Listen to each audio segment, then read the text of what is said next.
예, 안녕하십니까. 이 세션 한반도 복합위기와 평화진영의 과제라는 주제로 회의를 시작하겠습니다. 저는 오늘 사회를 맡은 김면철입니다. 먼저 오늘 참석하신 분들을 소개해 드리겠습니다. 두 분의 발표자를 모셨습니다. 먼저 이남주 성공회대 교수님, 예, 그리고 김종대 전 정의당 국회의원님, 네 분의 토론자 선생님들을 소개해 드리겠습니다. 먼저 박정은 참여연대 정책위원장님, 서주석 전 국방부 차관님, 이승환 전 민주평통 사무처장님,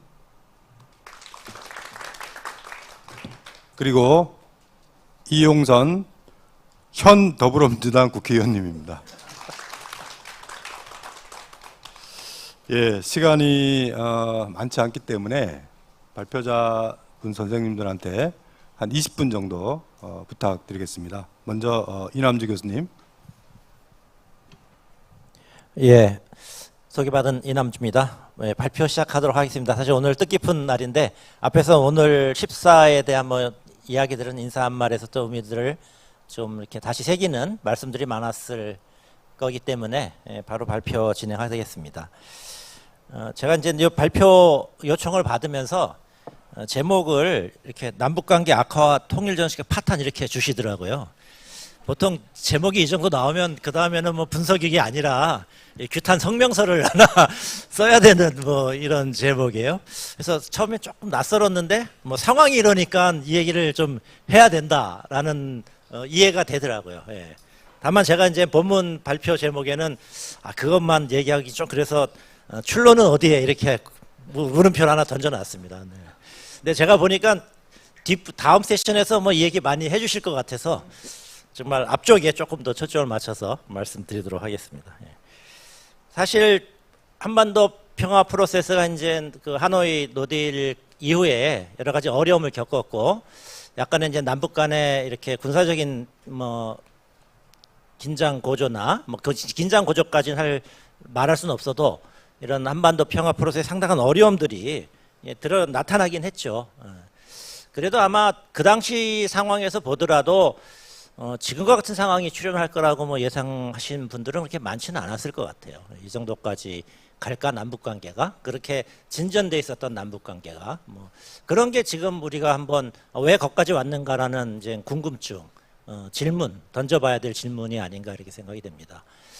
저는 이제 그럼에도 불구하고 어떻게 보면 막 이렇게 남북의 긴장 상태라든지 남북 대결이 이제 이렇게 강화되고 있는 상황들을 또 이렇게 한반도에서 오래 살았던 사람들은 이런 상황들 또 겪어봤다라는 또 기시감들이 좀 있어요. 예. 그래서 이 문제도 조금 이렇게 하다가 어떻게 해결되겠지 하는 또 이렇게 막연한 우리가 이제 충돌이라는 건 너무 심각한 상황이기 때문에 그걸 전제로 뭘 생각한다는 거는 사실 의미가 없죠. 예. 그러니까 그런 것들이 이제 이런 기시감에 의존하면서 어떻게 되겠지 하는 또 생각을 가질 수 있다고 생각합니다. 근데 제가 생각하기에는 지금은 그것보다는 조금 더 이 상황을 훨씬 심각하게 받아들여야 되는 상황이다. 그런 점을 중심으로 말씀을 드리려고 합니다. 그래서 제가 왜 심각하냐 이 부분에 대해서 조금 지금 진행되고 있는 이제 한반도 정세가 과거의 그 분단 체제 하에서의 남북 대결 이것과는 조금 질적인 차이가 있다.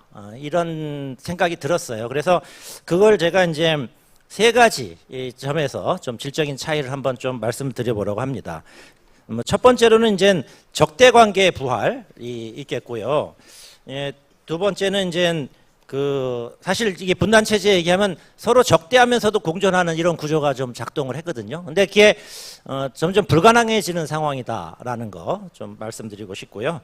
그리고 이제 항상 또 남북 관계에서 보면 위기가 발생되면 위기가 일정한 타협적 구도로 전환되는 이 적대적 관계에서도 이게 위기의 자기조정 메커니즘이 있었는데 그것도 지금은 작동하지 않는다. 이런 세 가지 점이 질적으로 좀 다르지 않는가 이렇게 생각이 됩니다. 첫 번째로는 이제 적대 관계의 부활인데 질적 변화의 첫 번째 양상으로 남북이 상대의 존재를 부정하는 접근법을 강화하고 있다라는 거죠.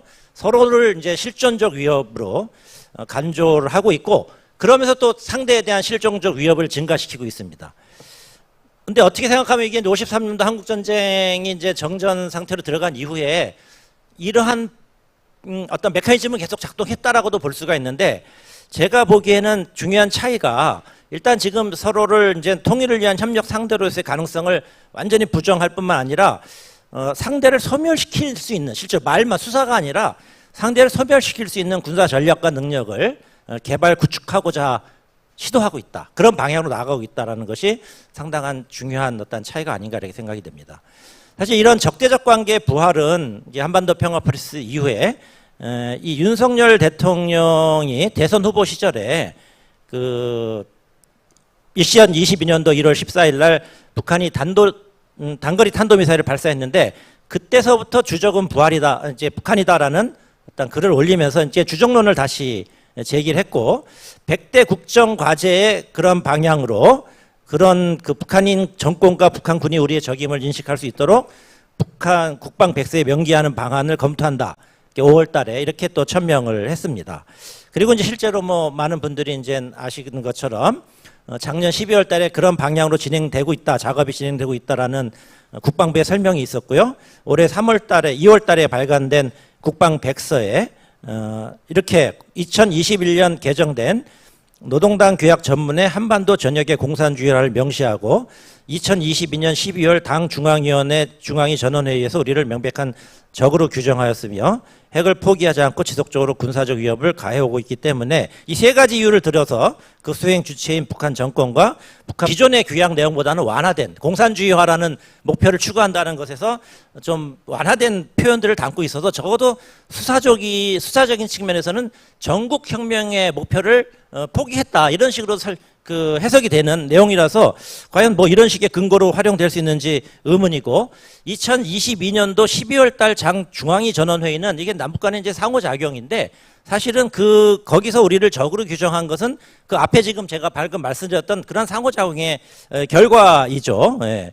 그리고 이제 군사적 위협은 서로 위협을 지금 가하고 있으니까 뭐 근거로 제시하면 제시할 수 있는데, 이런 정도를 가지고 다시 적이라는 어떤 규정을 할 상황은 일까, 이런 분들에서 의문이 있습니다.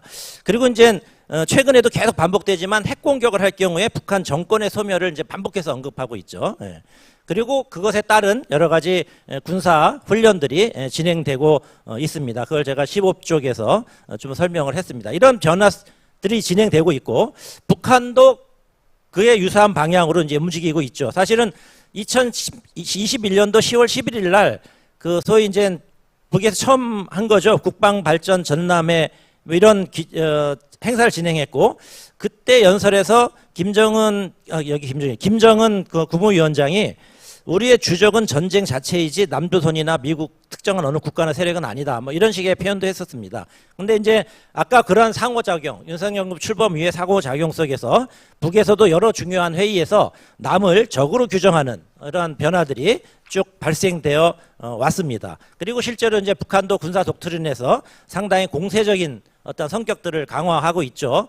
예를 들면 그 핵 관련 법령에서 사실 핵로 공격을 받지 않은 상황에서도 선제 핵 공격을 할 수 있다는 내용들이 포함되어 있거나, 최근에 이제 8월 30일 일일자 노동신문에서 이렇게 나왔듯이 남반부 전 영토를 점령하는데 총적 목표를 둔 연합참모부의 기도와 작전 계획 전투 문건을 요했다, 뭐 이런 식의 상당히 수사적으로 높은 수준의 공세적인 내용들을 밝혀오고 있습니다. 그래서 사실 이런 식으로 남북 관계가 호전성들을 전쟁으로 우리가 문제를 해결할 수 있다라는 이런 것들이 되는 표현 자체는 어떻게 보면 한국 전쟁 이전 상황이랑 거의 비슷하다. 사실 전쟁을 겪은 이후에는 이런 식의 일관되게 호전성을 제가 밝히다라고 이렇게 천명하는 경우는 별로 없었다라고 생각을 하거든요. 그래서 이런 것들이 상당히 이제 우려되는 어떤 흐름이라고 볼 수가 있겠습니다.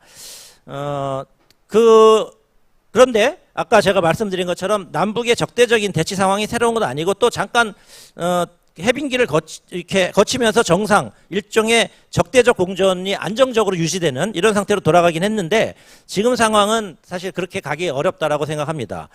그게 이제 제가 두 번째 말씀드리는 적대적 공존, 안정적인 그러니까 안정이라는 게 사실 이상하긴 하지만 서로 적대하는 상태에서 그래도 무력 충돌의 가능성이 실질적으로 상당히 낮아지는 적대적 공존의 이런 상황이 지금 되게 어렵다라는 것은 제가 이제 과거에는 이런 적대적 상황들이 파국으로 가지 않고 일종의 정상적 안정적 상황처럼 보일 수 있고 그렇게 유지될 수 있었던 데는 세 가지 요인, 국제 질서와의 정합성, 그리고 이제 군사적 균형, 남북의 어떤 발전공간의 존재 이런 것들이 있었기 때문에 그런 상태에서의 유지가 가능했다라고 생각을 하는데 제가 이제 자료집 17페이지 쪽에서 말씀드리는 거는 요 세 가지 요인들이 이제 더 이상 작동하지 않는다. 그래서 예를 들면 이제 과거의 분단 체제는 냉전 체제와 서로 조응을 했잖아요. 근데 지금 국제 질서 자체는 이렇게 신냉전이라는 이야기도 있지만 신냉전처럼 냉전 시기처럼 어떤 그 구조화된 대립 상황들은 아니고 상당한 유동성들이 조금 작동하고 있는 상황입니다. 그래서 그 한편에서는 냉전 시기와는 달리 미국과 중국이 군사적으로 충돌할 가능성을 완전히 배제할 수 없는 이런 상황이기도 하고 다른 한편에서 보면은 그런 군사적 충돌의 가능성을 미국과 중국이 관리하면 상당히 넓은 영역에서의 협력도 유지되는 이런 관계 이런 상황이라고 할 수가 있습니다. 그래서 지금 미중 전략 경쟁 자체가 과거의 냉전 시기처럼 어떤 미소의 대립 구도가 작동하고 그 하위 체제로 분단 체제가 안정적으로 유지될 수 있는 것과는 달리 미중 전략 경쟁 자체가 상당히 유동적 상황이기 때문에 한반도 상황도 그렇게 안정적으로 관리, 국제적인 어떤 그 메커니즘이 한반도 상황을 안정적으로 작동하게 만들기는 상당히 어렵고 계속 이런 그 유동성 상황 하에서 한반도 상황의 불확실성과 불안정성이 증가하는 경우에 따라서는 한반도 상황이 미중 경쟁이나 동북아 또는 글로벌 질서에 상당히 충격을 주는 방향으로 변해될 수도 있는 뭐 이런 상황이라고 생각이 되고요. 그 한반도의 군사적 긴장 상태는 뭐 이렇게 서로 군비 경쟁을 하다 보면은 일정한 세력 균형적 상황을 만들어낼 수 있다라 뭐 이렇게 기대할 수도 있겠지만 사실은 지금 남북의 군사적 그 군비 경쟁의 상황은 대단히 비대칭적으로 진행되고 있잖아요. 우리는 재래식 전력에 상당한 압도적 우위에 있고 북쪽은 그것을 만회하기 위해서 능력을 강화하면서 핵미사일 능력을 강화하면서 그것에 대응하는 이런 구조라서 상당히 서로 안정되기 어려운 구조다. 왜 그러냐면 그런 상태에서 서로 상대방의 자신에 대한 그 공격 능력을 제거하기 위한 선제 공격 독트린이 되게 지금 증가되고 있죠. 예를 들면 한국은 북의 미사일과 미사일에 대해서 소위 뭐 오래전부터 나온 삼축체계 기반해서 참수작전이라든지 요새는 이제 발사의 뭐 왼편 이래갖고 발사 이전 단계, 그건 발사가 되지 않은 상태니까 사실 선제 공격적 내용이 들어갈 수밖에 없잖아요. 그런 식의 이제 개념들이 계속 제기가 되고 있고 북쪽도 자기가 보기에는 그런 상태가 있을 수 있으니 이제 지금 핵으로 공격받지 않은 상태에서도 핵을 쓰는 선제적 공격을 할 수 있다. 이런 식의 대단히 위험한 상호작용들이 만들어지고 있기 때문에 이게 어떤 세력 균형적 상태로 가기는 상당히 어렵다. 오히려 전략적 오판에 의한 그 충돌 가능성을 상당히 높이는 방향으로 한반도의 그 군비 경쟁이 이루어지고 있다. 뭐 그런 점들을 지금 상황의 위험성으로 이제 말씀드릴 수 있을 것 같습니다. 냉전 시기에 남과 북에 냉전 구조지만 일정한 발전 공간이 있었죠. 남쪽에는 미국 수출 시장에 미국 시장이 접근할 수 있었고 수출 주도로 하는 어떤 성장 전략을 작동시킬 수 있었고 북도 70년대까지는 중국과 러시아의 어떤 구조 내에서 자신의 발전 공간을 좀 만들어낼 수가 있었는데 지금은 사실은 또 그런 상황도 아니라고 생각이 됩니다. 이게 어떤 미중 전략 경쟁의 대립적 구도에 우리가 미국의 어떤 가깝게 선택들을 자꾸 하게 되는데 그게 과거처럼 발전 공간을 제공해 주기보다는 발전 공간을 대단히 제약하고 축소시키는 방향으로 작동하고 있습니다. 그래서 저는 사실 이런 흐름에서 되게 계속 뭐 중요하게 봐야 될 부분 중에 하나가 우리의 경제가 과연 이렇게 버틸 수 있겠느냐 이런 구조 내에서 이런 문제들도 저는 제기되고 있다 이런 상황 이런 생각을 하고 있습니다. 이런 부분에서 상당히 우리가 이제 어려운 어떤 위치에 지금 돼 있고 지금 적대적 상황이 안정적으로 관리되기 상당히 어려운 구조다. 뭐 이 정도 말씀드릴 수 있을 것 같고요.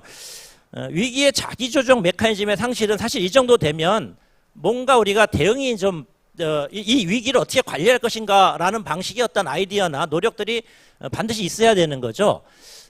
오늘 아침에도 뭐 14 맞이해서 문재인 전 대통령께서도 뭐 언급을 하셨듯이 남북 이런 부분을 관리한 어떤 대화도 지금 남북 간에 없다라는 문제가 있습니다. 그죠? 네. 근데 이게 사실은 우연이 아니고 그 부분이 제일 심각한 문제라고 생각이 되는데 문석열 정부가 그러한 가능성, 대화를 통한 문제 해결의 가능성에 관심이 없다라는 게 지금 문제죠. 그 관심이 없는 게 괜히 몰라서 관심이 없는 것이 아니라 일정한 제가 가장 우려하는 것은 이것이 국내 어떤 정치, 국내 정치적 어떤 프로젝트와 기획과 연관되어 있는 그러니까 남북 관계의 긴장이나 북을 적대시하고 압박하는 것이 지금의 어떤 자신의 정치적 기획들을 관철시키는데 도움이 된다라고 하는 판단에서 이런 무관심들이 나오는 이런 상황이기 때문에 이런 추세가 계속되면은 이 위기의 소위 자기조정 메커니즘이 작동이 안 되고 실제로 충돌이나 우발적 충돌로 갈 수 있는 가능성들을 상당히 여는 이런 상태가 지금의 상황이다.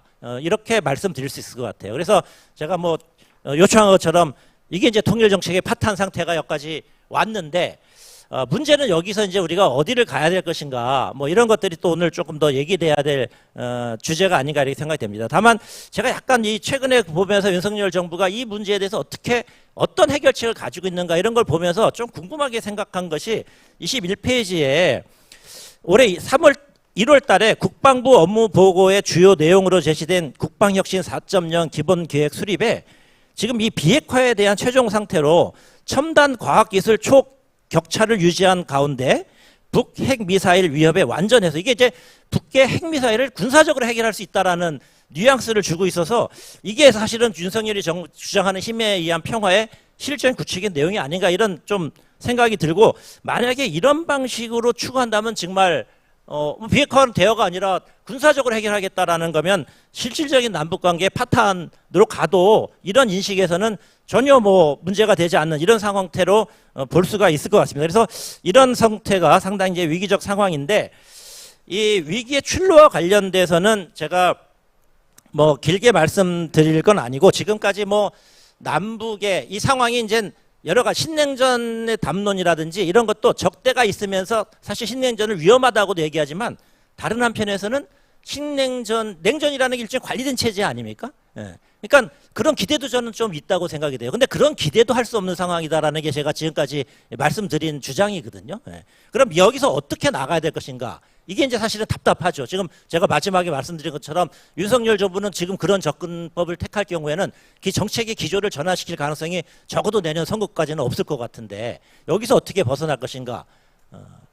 그걸 좀 생각을 해야 되는데 그건 제가 말씀 안 드려도 모두가 생각하는 답이 있긴 할 것 같아요. 근데 과연 그게 가능할까? 뭐 이런 의문은 있지만 그런 것도 우리가 계속 생각해야 돼요. 이게 나라가 유지되지 않을 수 있는 그죠? 그런 상도 이라면 어떤 선택을 해야 될 것인가 이런 고민도 해야 될 상황이고 제가 생각하기에는 뭐 그거는 우리가 이제 상황에 따라서 판단해야 될 문제인데 기본적으로는 상황이 아무리 어렵더라도 기본적인 방향 자체는 우리가 조금 명료하게 인식해야 되지 않는가. 그리고 한반도 위기를 해결할 수 있는 방안은 뭐냐?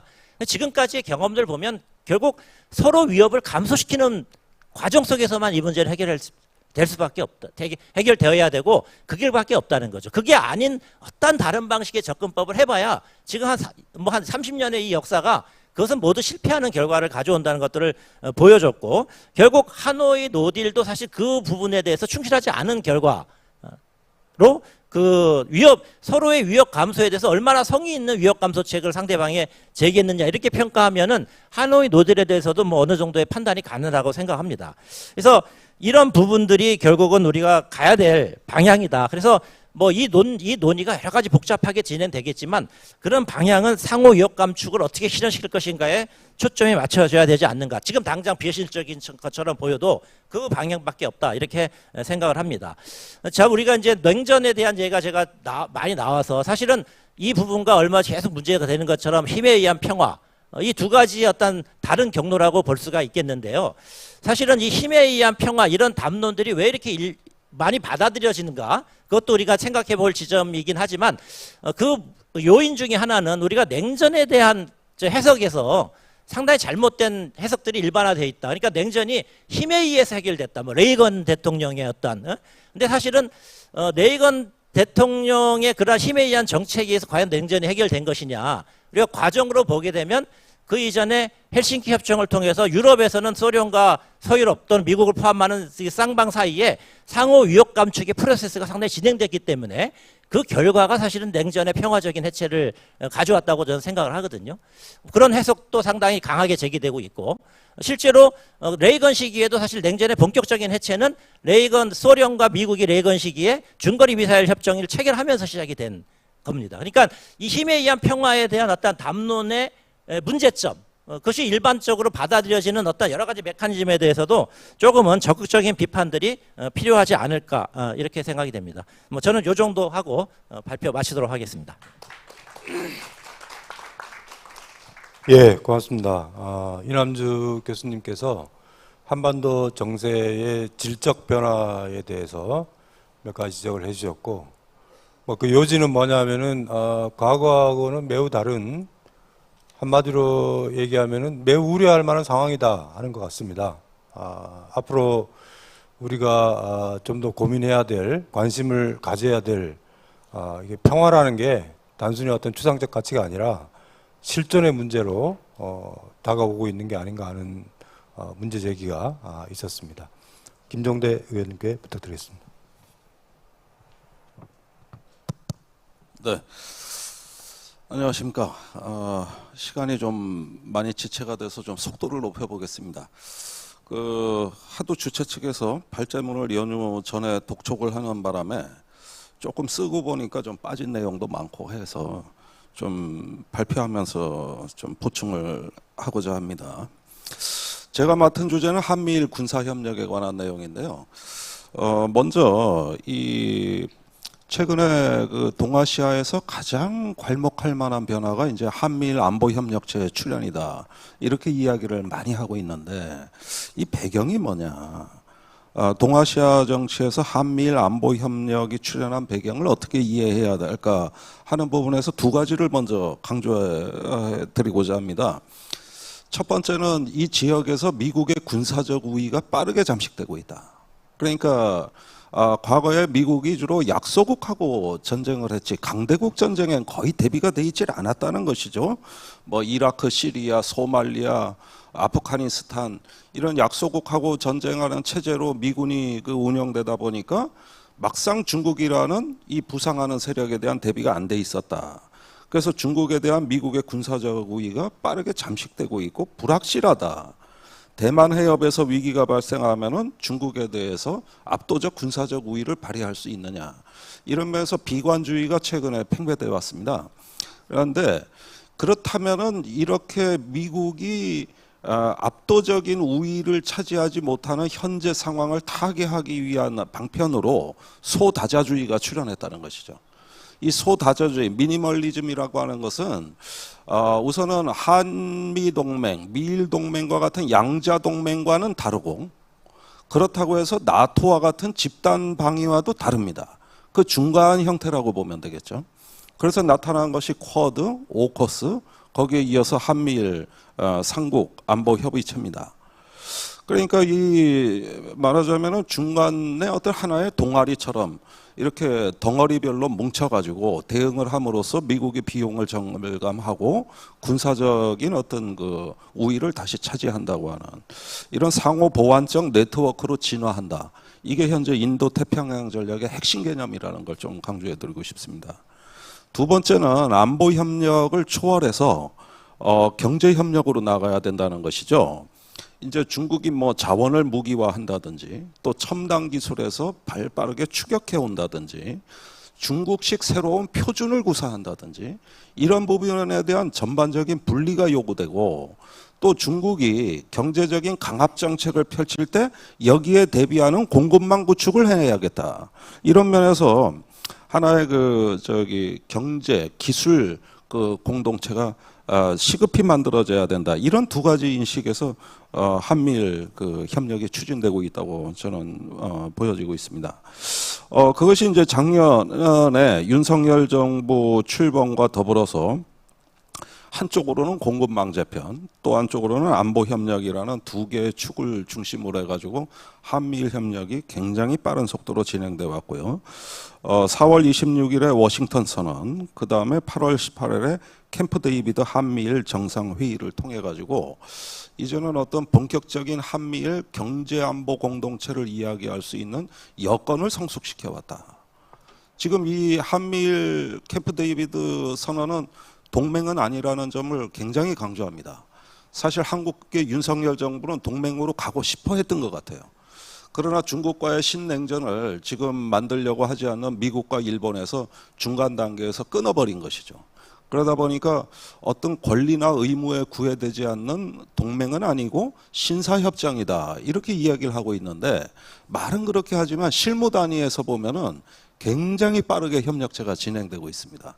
그런 면에서 매우 역동적이고 또 진화하는 속도가 빠른 그런 어떤 그 한미일 경제안보 공동체 출현이다. 이 함의에 대해서는 이제 뒤에 다시 한번 후술해 드리도록 하겠습니다.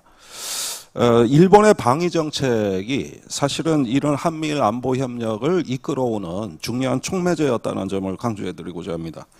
31페이지부터인데요. 저는요, 일본의 이 방위 정책을 보면은 축구에서 말하는 헛다리 짚기 같아요. 그러니까 그 현란한 드리블을 할 때 공은 안 움직이는데 발만 그냥 이쪽 저쪽 헛다리를 짚어가지고 상대방 혼을 완전히 빼버린단 말이죠. 사실 일본의 방위력 자체는 크게 변한 게 없습니다. 그러나 이 방위력을 묘사하는 레토릭이라든가 그 정책적 지향점은 굉장히 현란하게 지금 펼쳐지고 있다는 건데, 이게 축구에서 호나우도형 드리블이다, 그렇게 저는 생각이 들어요. 자, 우선 일본의 그 평화헌법 하에서 자위대가 이 지금까지 변화되어 온 어떤 중요한 그 핵심만 먼저 간추려 드리면은, 사실 대략 2012년부터 변화가 빨라지기 시작했습니다. 그때 이제 센카쿠 다오디다오에서 물리적 충돌이 있었던 해입니다. 이때부터 이제 중국을 지역 패권에서 경쟁자로 보는 일종의 강대국 정치 시대가 도래하기 시작했다. 그때부터 여러 가지 변화의 모습들이 보이는데요. 우선은 일본판 해병대라 불리는 수륙 기동단, 그래서 정적 방위력을 동적 방위력으로 전환하는 기동성의 확보, 이게 우선 천명이 된 것이거든요. 그래서 이 수륙 기동단을 상륙부대로 볼 수 있느냐, 저는 아직까지 회의적입니다. 그러나 이건 기동 타격대 정도의 어떤 그 전력이 이제 구상되기 시작했다. 그리고 2014년에 집단적 자위권을 선포했다. 이게 이제 안보 정책에 있어서는 큰 하나의 변곡점을 이루게 됩니다. 그 다음에 2017년에 이때 이제 그 이지스 방어 시스템, 미사일 방어 시스템을 구축하려고 했는데 실패합니다. 그리고 2022년에 가장 괄목할 변화를 겪게 되는데, 이때 일본이 적기지 타격 능력, 말하자면은 사실상 과거에는 미사일 종합계획이라고 얘기했던 선제 타격까지 포함하는 그러한 종합적인 미사일 계획, 이런 것들에 대한 어떤 개념이 서서히 구체화되기 시작하고, 안보 전략서와 그 부속 문서에서 러시아의 우크라이나 침공과 북방 열도 영토 분쟁 재현 가능성, 그리고 중국의 극초음속 미사일과 핵전력 변화 조짐을 고려한 일본의 공격 능력 확보를 촉진하는 이러한 어떤 전략적 개념이 도출되기 시작했다는 점입니다.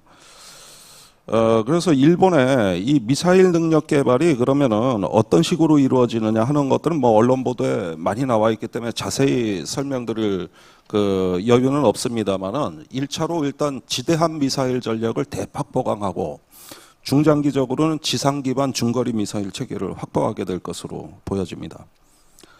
한편으로 이제 지금은 고 아베 총리가 뭐 전술핵반이니까 핵공유를 주장하기도 했습니다만은, 이것은 아직까지 현실화될 가능성은 별로 없어 보입니다.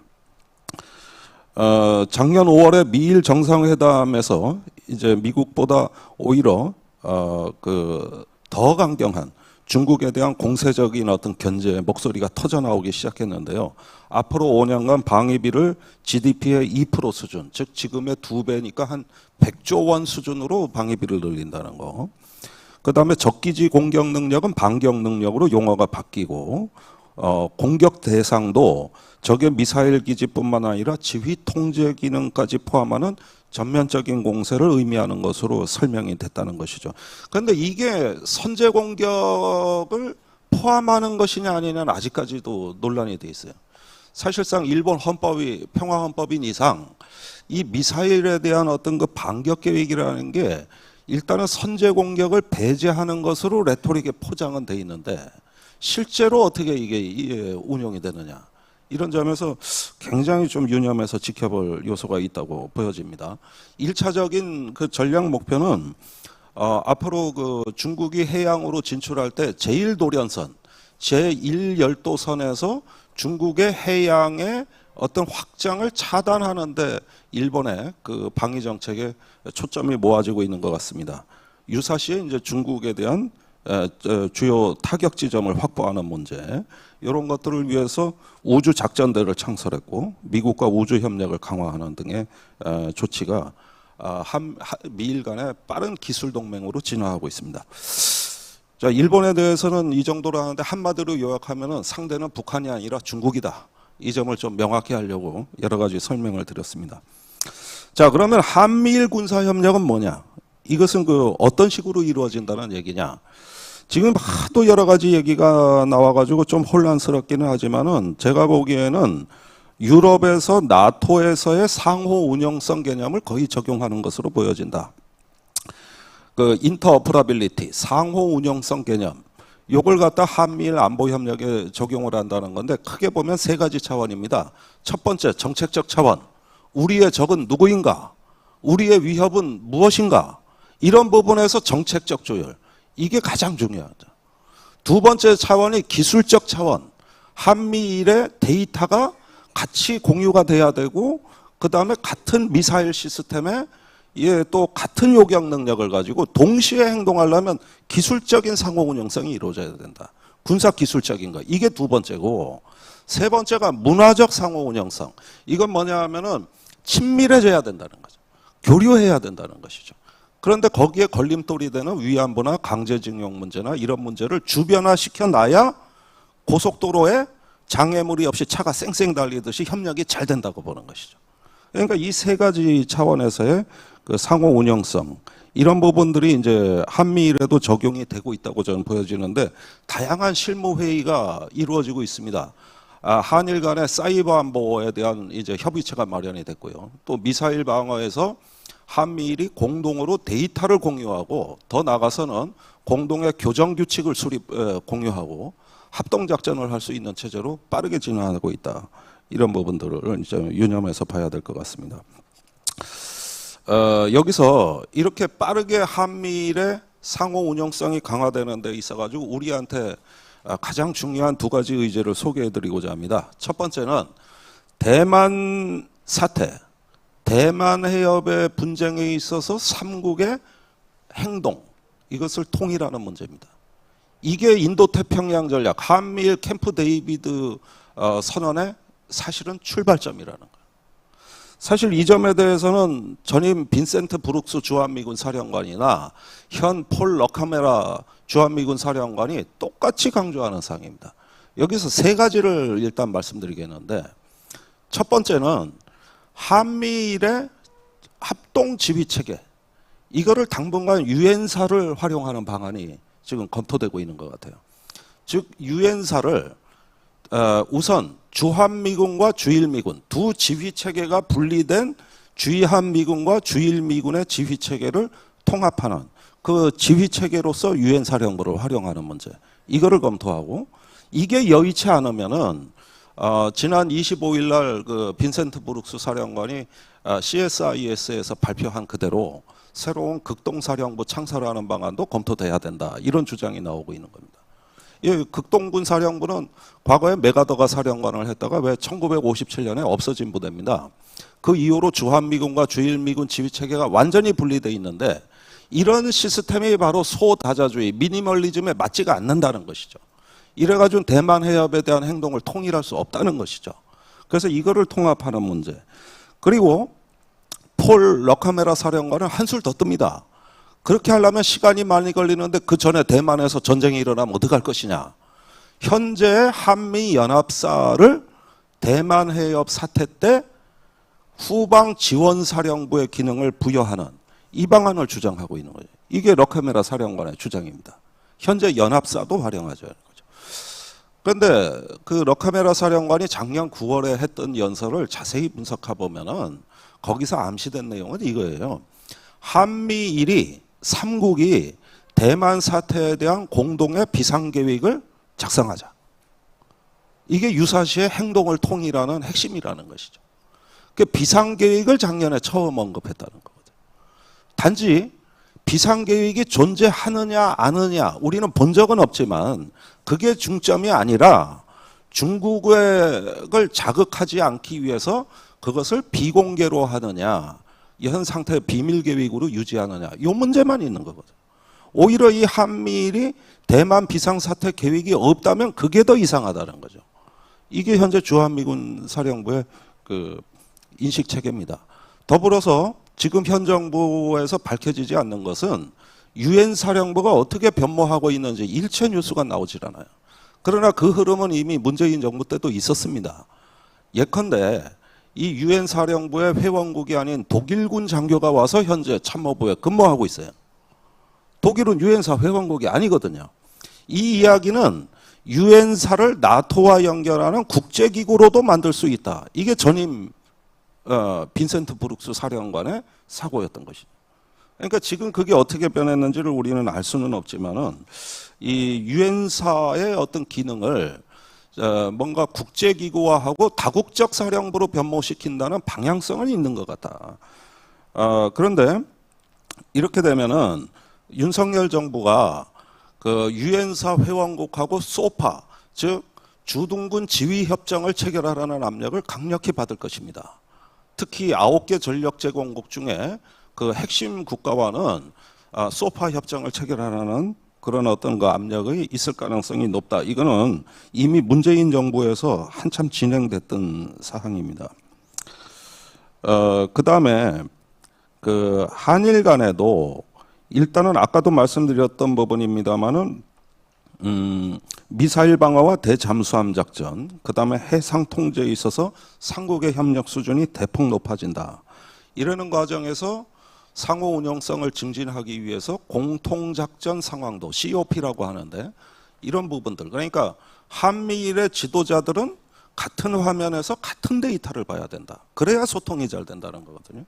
그러니까 여기는 어떤 기술적인 데이터 공유인데 현재 한일 간에는 직접 데이터 공유가 되지 않고 있습니다. 우리보다는 일본 측 사정으로 보여집니다. 일본 측 사정 때문에 실시간 정보 공유가 한일 간에는 직접은 안 된다. 그러나 미군을 통해서 패스케이라고 하는 미군 지휘 통제망을 통해서는 일부 실시간 정보 공유가 이루어지고 있다. 이런 부분에서 장차 한일 간에도 어떤 군사적인 케이블 또 어떤 그 공유 체계를 마련하는 부분에 대해서는 실무 협의가 이루어지고 있는 것으로 봅니다만은 그것은 우리보다는 일본 측에 사실은 사정이 있습니다. 일본이 그 제대로 된 정보 보안법이 없는 나라고 정보의 컨트롤 타워가 없는 나라입니다. 그래서 화이브 아이에 가입을 못하는 거거든요. 그래서 아마 이런 문제들은 시간이 좀 다소 소요될 것으로 보여지고 있습니다. 자, 이렇게 보면은 굉장히 어떤 그 소다자주의 양상으로 한미일 삼국의 이 안보 협력 또 안보 경제 공동체가 그 빠르게 진행되고 있는 것으로는 보여지는데 문제는 이것이 그 아직까지는 중국과의 파국을 감수하는 신냉전적인 양상으로는 나아가는데 일부 걸림돌이 있어 보인다는 것입니다. 사실 최근에 미국과 일본이 다시 중국과의 어떤 전략적 소통을 강화하면서 다분히 이 한미일 협력도 속도가 조절되는 측면이 있다고 보여지고 그런 점에서 일단은 한편에서는 무슨 기우제를 지나듯이 대만에서 전쟁 나기를 바라는 세력들 그러니까 이제는 날짜까지 2027년에 전쟁이 일어난다는 거 아닙니까? 그래서 허구한 날 위기에 대한 어떤 그 파국의 이미지를 확산시키면서 그것을 고양시켜야 한미일 협력 촉진에도 도움이 된다고 보는 세력들이 있다는 거예요. 그러니까 여기에는 그 저 필립 데이비슨 인도 태평양 사령부이나 저기 중앙정보부 장관 이름이 지금 생각 안 나는데 그런 양반들 일제히 또 국무부 국방부 문서에서 2027년 위기론이 작년부터 확산이 되기 시작했고 그런 어떤 연장선에서 위기가 더 강화돼야 한미일 동맹이 더 촉진된다고 보는 이러한 어떤 그 현상들이 지금 나타나고 있다는 것이죠. 그래서 하나의 전쟁에 대해 임박한 파국 또는 숙명론적인 어떤 접근, 하나의 주술글처럼 그 비춰지는 하나의 어떤 비관적인 인식들 이런 부분에 윤석열 정부가 우리나라 보수 우파가 굉장히 심각한 영향을 받았다는 것이죠. 여기서 이제 투키디데스 함정이라는 하나의 메타포가 아주 전염성 강하게 확산이 됐다는 거. 그게 결국은 삼국의 안보 협력에 또 촉진제 역할을 한다는 점, 이런 점도 좀 지적이 돼야 되겠습니다. 마치겠습니다. 이상으로 보면은 이 날로 장벽이 높아지고 또 사실상 분리와 단절의 시기로 빠르게 진입하고 있는 어떤 동북아 한반도의 주변 정세라는 것은 사실은 협력의 질서라기보다는 전쟁의 질서 또 어떤 그 분쟁의 질서에 사실은 가깝습니다.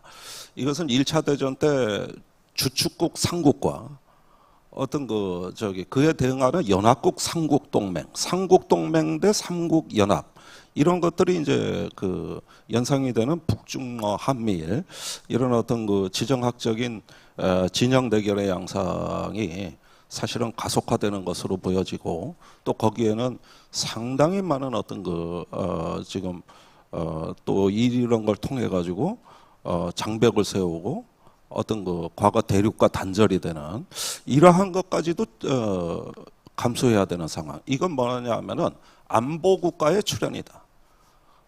안보 국가로 빠르게 변모하고 있다. 안보 국가란 건 무엇을 말하느냐 하면은 안보를 우선시하고 안보적 이익을 위해서는 경제적 상호 의존에서 주어지는 이익을 포기할 수 있는 국가입니다. 그러니까 안보적인 전략적 이점을 차지하기 위해서 어느 정도 경제 사회적인 손실을 그거를 감수할 수 있느냐 할 때 감수할 수 있다. 이게 바로 안보 국가예요.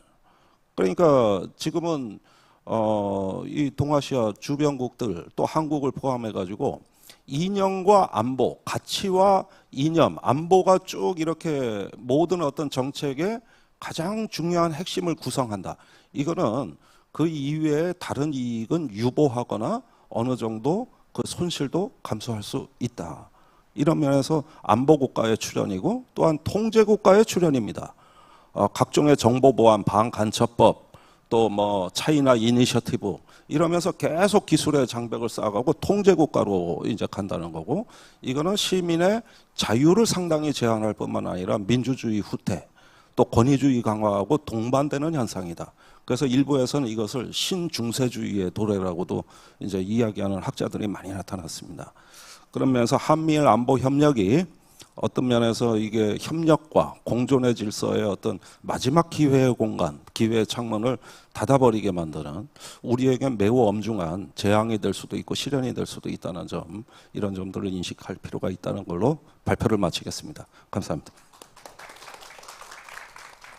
예, 고맙습니다. 김종대 의원님께서는 한미일 군사협력이 앞으로 어떻게 흘러갈 것인지에 대해서 특히 이제 그 대만 해협 분쟁에 대한 대응 체제 아마 그 중에서도 유엔사의 역할과 기능이 달라지는 부분들에 대해서 조금 더 관심을 갖고 지켜봐야 되지 않나 하는 것 그리고 이제 마지막에 강조하셨던 그 안보국가의 출현이라는 게 한국 민주주의에 있어서 어떤 의미를 가질 것인가 하는 부분들에 대해서도 경각심을 갖고 지켜봐야 되지 않을까 하는 생각이 듭니다. 본격적인 토론을 시작하도록 하겠습니다. 먼저 박정은 정책위원장님께 부탁드리겠습니다. 토론자 선생님들은 한 7, 8분 정도 해주시면 좋을 것 같아요. 네, 고맙습니다. 저희 이 세션 제목이 어쨌거나 평화 진영의 과제인데 두 분의 발제 선생님들께서 과제를 뭉뚱그려서 얘기해 주셔서 일단 두 분 발제에는 당연히 동의를 하고요. 지금 조정 메커니즘이 없어서 더 위험하다라는 것, 그리고 상호 위협 감축이 최우선 과제라는 것, 그리고 김종대 선생님 말씀하셨던 것처럼 안보 국가로의 전환이라는 것이 필히 감시 통제를 수반하는 것이고, 그것이 결국 민생 민주주의에 영향을 준다라는 거 굉장히 크게 우려한다는 점도 말씀드립니다. 앞서 이남주 선생님께서 기시감이라고 얘기하셨으니까 이제 모든 분들이 이명박 박근혜 정부를 떠올리셨을 거고, 냉탕과 열탕을 이렇게 오가는 대북 정책, 그 경험이 있어서 어느 정도 예상은 했을 테지만, 이제 종전선언 추진했다 해서 반국가 세력, 족보에 없는 공산 전체주의 세력, 뭐 이런 얘기들이 나올 거라는 상상을 못했을 겁니다. 그래서 오늘의 이 자리가 윤석열 정부를 규탄하는 자리라면 더할 나위 없이 규탄하고 동의합니다. 다만 저희 이 자리에 함께한 평화 진영이라고 주최 측에서 얘기를 하셨을 텐데, 좀 결이 다른 평화 진영이잖아요. 결들이 좀 다릅니다. 제가 안에 앞서 오늘 오신 분들 뵙고 한 배를 타셨던 분들 있으신데, 어떤 부분에 대척점이 있었지만 한반도 평화를 염원한다는 부분에서 다르지는 않다. 그러나 저는 오늘 제 역할을 제가 보니까 유일하게 그래도 이런 얘기를 할 수 있는 위치에 있는 것 같아서 저는 매우 쓴소리를 하는 걸로 하겠습니다. 윤석열 규탄보다는 우리 안에서 무엇을 준비해야 되는 것인가 중심으로 말씀을 드리려고 합니다. 지금의 이 상황은 굉장히 답답하고 어이없고 그런데요. 이 생경한 장면들이 가까이 있었습니다. 9월 23일 기후정의 행진을 하는데 저희가 정부 청사 쪽으로 오는데 정부 광화문 청사에 현수막이 나부끼는데 힘에 의한 평화 이런 것이 이렇게 나부끼더라고요. 이제 기후위기라는 것이 굉장히 큰 해일 같은 건데 불장난하고 있다 이런 인상을 주는 거죠. 그리고 바로 이어서 이제 9월 26일 국군의 날 행진이 있었습니다. 이런 날도 오는구나. 드디어 광화문 일대 이런 것까지도 전시하는 날이 오는구나. 많은 분들이 굉장히 또 환호하시는 분들도 있었고 구경 삼아 가신 분들도 있었는데, 그 무기 체계 보면서 저희들이 얘기는 그거죠. 저 다 문재인 정부 때 준비된 무기들이야. 힘에 의한 평화는 그 정도의 차이는 있지만 전임 정부도 마찬가지. 물론 대화 협상을 먼저 얘기하기로 했고 힘으로 그 평화를 뒷받침해야 된다라는 생각이었겠지만 힘에 의한 평화를 추구한다는 면에서는 같은 결에 있었다는 생각을 합니다. 최근에 저희끼리 이런 얘기 참 많이 합니다. 한반도 평화의 좌표가 보이지 않는다. 당연히 윤석열 지금 정부가 보여주는 그 길이 앞이 보이지도 않고 캄캄하고 단연코 동의할 수가 없죠. 근데 문재인 정부 혹은 그 이전에 노무현 정부, 그러니까 소위 대화협력, 북과의 대화협력을 추진했던 그 길의 한계도 분명하게 보인다는 것입니다. 과거에 돌이켜보면 남북 기본합의서나 비핵화 합의 이후 합의를 도출한 이후에 김영삼 정부가 다시 출범하면서 좌초됐던, 그런 다음에 김대중 정부가 어쨌거나 그런 합의를 계속 발전해서 새로운 구상으로 새로운 지평을 열었던 그런 것 좀 준비를 해야 되잖아요. 그런 준비를 해야 되는 진영이라고 생각합니다. 평화 진영을. 근데 그때랑 시기가 너무 다르다는 생각이 듭니다. 그때는 국제적 탈냉정기였고 국내 정치사회든 시민사회든 민주화 운동이 고양되던 시기이기도 했습니다. 그래서 그게 분단 모순이든 분단 체제든 북한을 바로 알기 운동이든 한미동맹에 대한 문제제기든 다들 기억하시겠지만 2002년 노무현 대통령 후보가 부상됐던 그 당시 최대 쟁점 한미동맹이었습니다.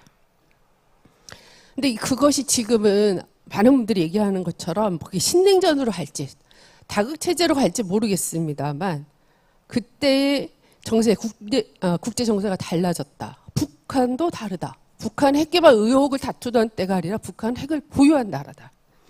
한국의 구성원들의 인식도 많이 달라졌다.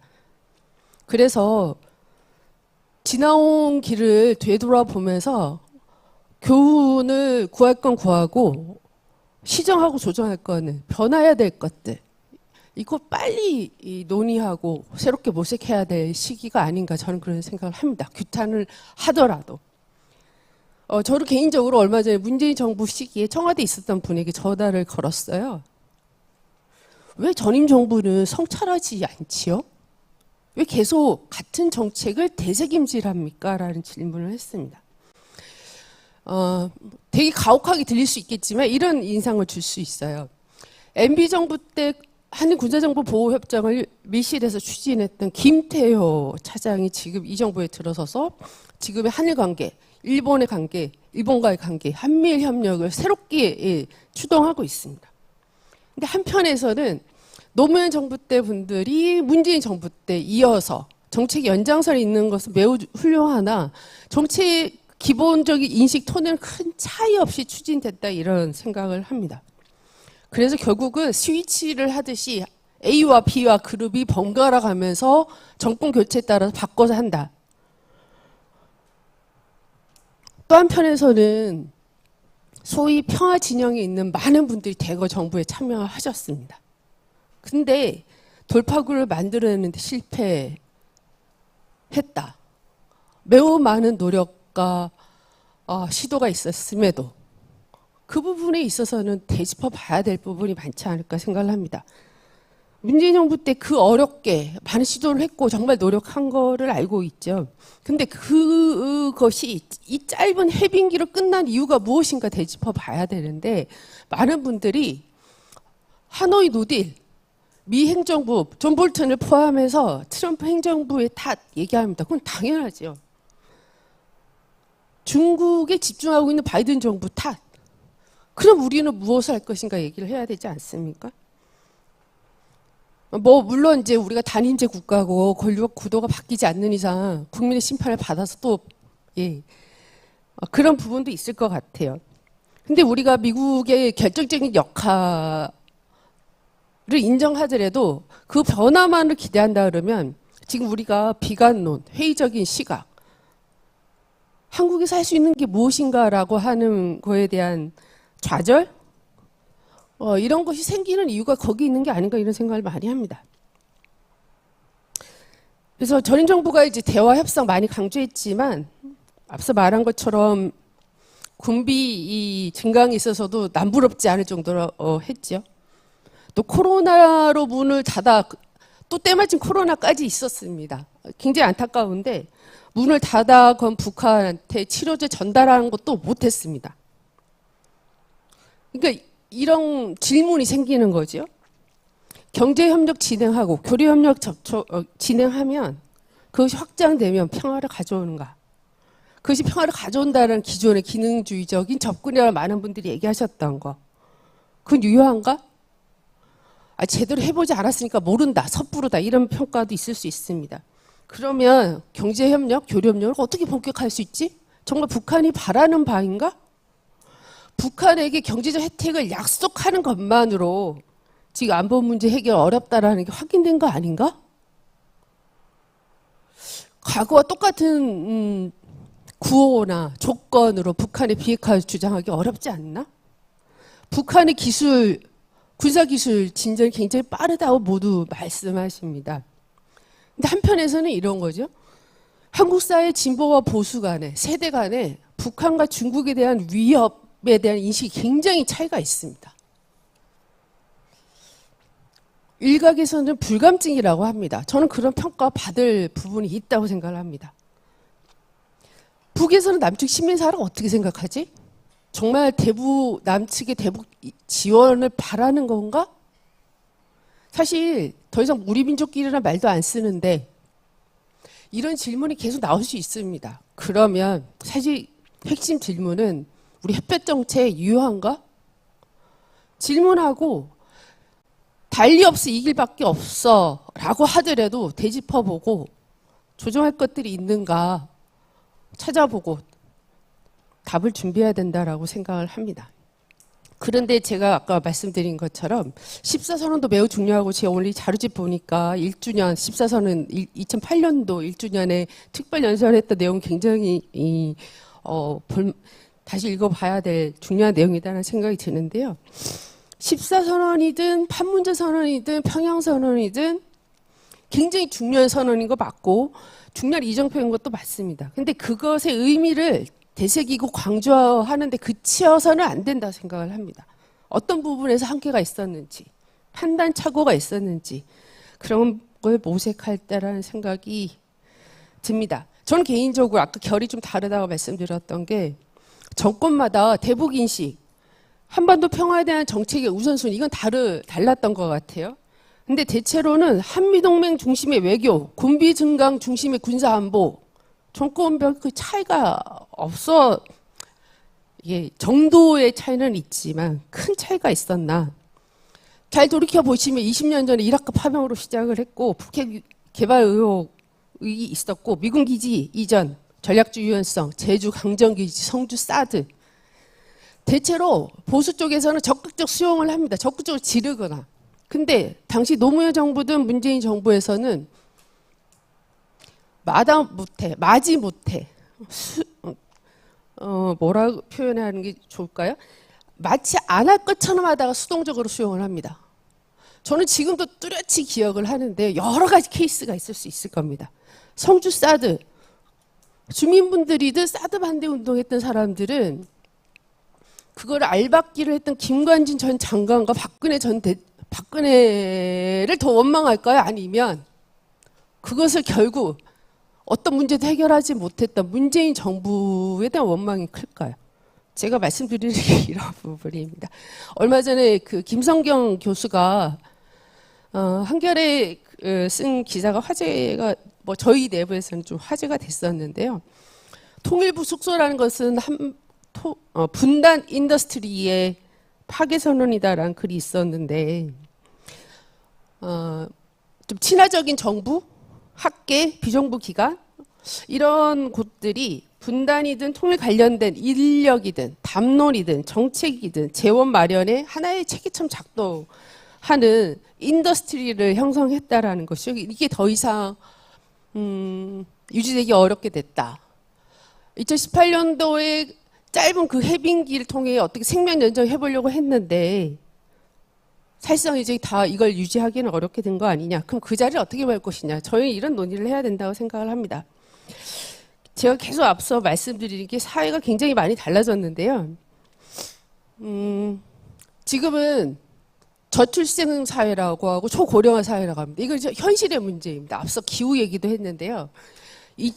94년도에 한국 인구의 이 나이가 그러니까 중간 나이, 전체 인구의 딱 중간 나이가 29세였다고 하는데 지금 46세라고 합니다. 굉장히 초고령화 사회입니다. 제가 이거 말씀드리는 거는 남북교류협력기금이든 네, 대북 지원 사업은 예산 우선순위 되기 어렵다라는 겁니다. 네, 1분 안에 끝내겠습니다. 기후재난으로 남북협력이 필요할지도 모르겠다는 이런 생각도 듭니다. 그래서 다른 영역 간의 다른 세대와의 대화, 평화포럼에서 굉장히 많은 토론을 기획하고 진행하는 걸로 아는데요. 다른 영역, 다른 주체들, 다른 세대와의 토론을 많이 이루어지기를 기대를 하고요. 20, 30대 청년들은 지금 70대 이상보다도 미국에 대한 의존, 미국에 대한 기대, 북한이나 중국, 특히 중국에 대한 혐오는 굉장히 강고합니다. 압도적입니다. 이들이 앞으로의 정책에 대해서 남북관계의 그림을 그리고 정책에 대해서 많은 입김을 행사할 겁니다. 그걸 고려해서 지금은 새로운 모색을 준비해야 될 때다라는 말씀을 드립니다. 이상입니다. 예, 고맙습니다. 시민사회 진영의 쓴소리라서 제가 시간이 지나가도 말리지를 못했습니다. 예, 다른 토론자 분들께서는 시간을 좀 지켜주시면은 좋을 것 같아요. 박정은 위원장이 말씀하신 그 냉정한 평가가 필요하다 하는 부분들에 대해서는 의미 있는 지적이라고 생각을 합니다. 예, 서유석 차관님. 예, 고맙습니다. 오늘 그 14남북 정상선언 16주년 기념 토론회에 참여하게 돼서 개인적으로 영광입니다. 두 분 발제자와 토론자, 박정은 처장님도 이제 그런 말씀하셨습니다만 정말 엄중한 상황인 것 같습니다. 북핵이 고도화되고 있고 특히 전술핵 사용까지 지금 위협하고 있는 그런 상황입니다.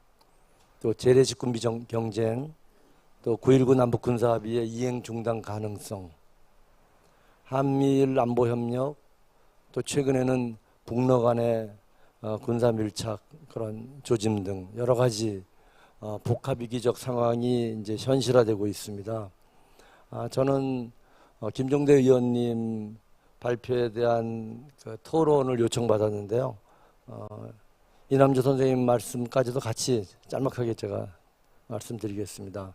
전반적으로 전 두 분의 발제 내용에 공감하고 있고요. 이런 위기 상황에서 어떻게 문제를 풀어갈 것인가에 대한 지적과 더불어서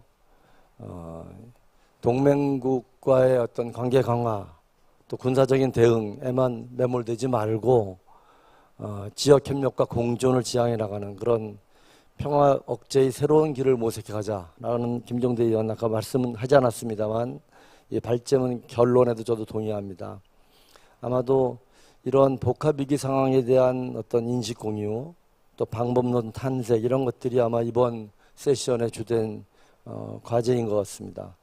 저는 짧은 시간입니다만 주로 군사 부분에서 이렇게 심각하게 진행되는 여러 가지 양상들에 대한 외교 차원의 또는 국가 안보 차원의 통합적인 대응이 필요하다는 점을 강조드리고 싶습니다.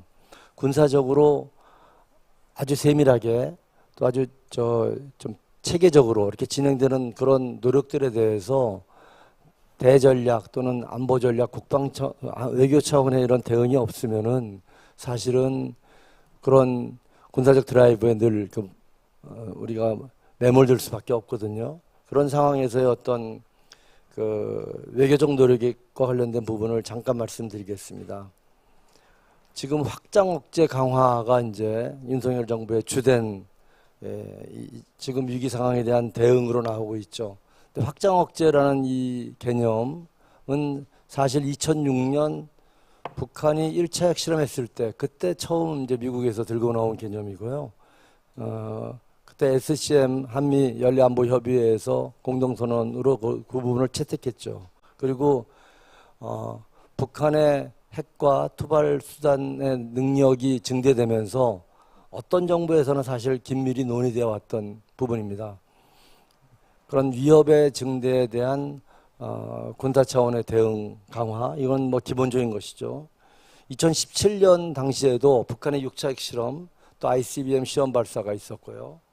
이런 위기가 고조되면서 기억하시겠습니다만 뭐 미국의 전략 폭격기나 항모 전단, 여러 전단들이 함께 온 적도 있고요.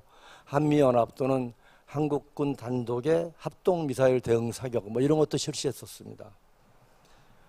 그리고 실제로 2017년 9월, 10월에는 미국의 독자적인 대북 군사작전 가능성까지 뭐 언론에도 나올 정도로 심각하게 거론되던 그런 위험한 시기였죠. 근데 그때 이런 군사적인 조치에만 매몰되지 않고 외교적으로 해결하는 그런 노력을 우선해야 된다는 입장이 한미 간에 공유됐고 그것이 당시 2017년에 위기를 해소하고 2018년에 새로운 상황까지 이끌었던 저는 동력이 됐다고 생각합니다. 2017년 10월에 아까 말씀드린 한미 국방장관 간의 SCM 공동성명에서 북한의 비핵화와 도발 중단을 위해 긴밀히 협력하되 우선적 경로인 외교적 노력에 지지를 표명하고 이를 강력하고 신뢰할 수 있는 연합방위 체제로 뒷받침하겠다. 이런 이제 부분에 서로 합의하게 됩니다. 당시 매티스 국방장관이 이제 방한해서 군사적 옵션이라는 건 기본적으로 평화에 준리한 것이다. 그때 군사 옵션에 관한 그런 군사적인 압력들이 실제로 존재하던 상황이었는데 이런 언급들이 있었고 그런 것들이 결국은 자칫 군사적으로만 대응했으면은 최악의 파국으로 갔을지 모른 그런 위험한 상황에서 신중한 입장으로 가보고 그 결국은 그 다음에 남북미 북미관계 개선 노력으로 이어졌죠. 그 비슷한 상황은 또 2006년 10월 아까 말씀드린 북한의 1차 핵실험 때도 연출됐었습니다. 단시 군사적으로는 아까 확장 억제라는 부분 이런 대응책이 나왔습니다만 대화와 협상으로 비핵화를 이끌어내자라는 비상한 노력도 계속됐습니다. 자칫 한반도 주변 상황을 더욱 악화시킬지 모를 확산 방지 구상, 이른바 PSI에 대한 정부가 원칙적 참여 정도로 그친다라는 입장으로 정했고요. 미국에는 외교 노력 재개를 강하게 요구를 했죠.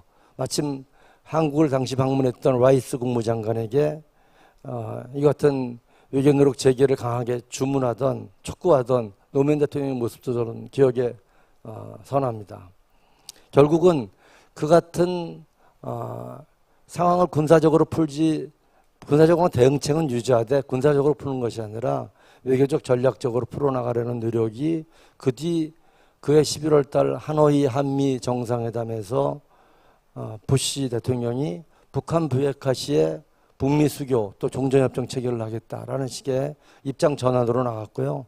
그것이 결국은 그 다음에 뭐 9.19 육제회담 공동성명 이행에 관한 2.13 및 13 합의 또 2차 남북 정상회담 14 남북 정상 선언으로 이어졌던 그런 경험이 있습니다.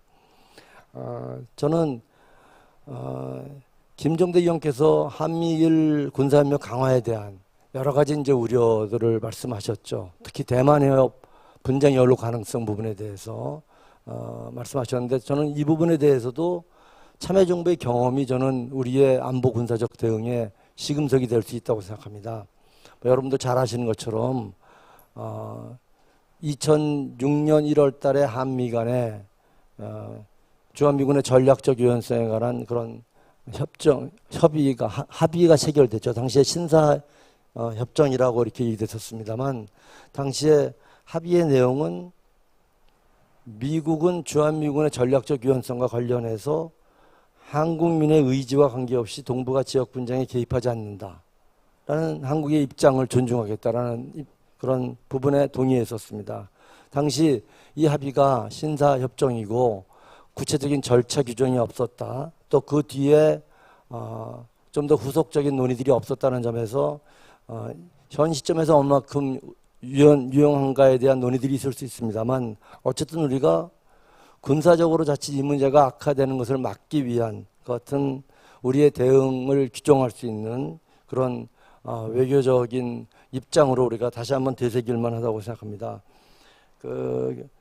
김 의원께서 말씀하신 대만 해협 위기 상황에서의 유엔사 활용 가능성 문제, 또 연합사가 혹시 지원사 역할로 가실 수 있지 않겠는가, 또 여러 가지 비상계획의 가능성, 또 유엔사 회원국가의 여러 가지 주둔군 지원협정, 일본에서는 것을 접근 원활화 협정이라고 합니다만 그런 것들의 체결 압력 가능성 이런 것들을 많이 얘기하셨는데요.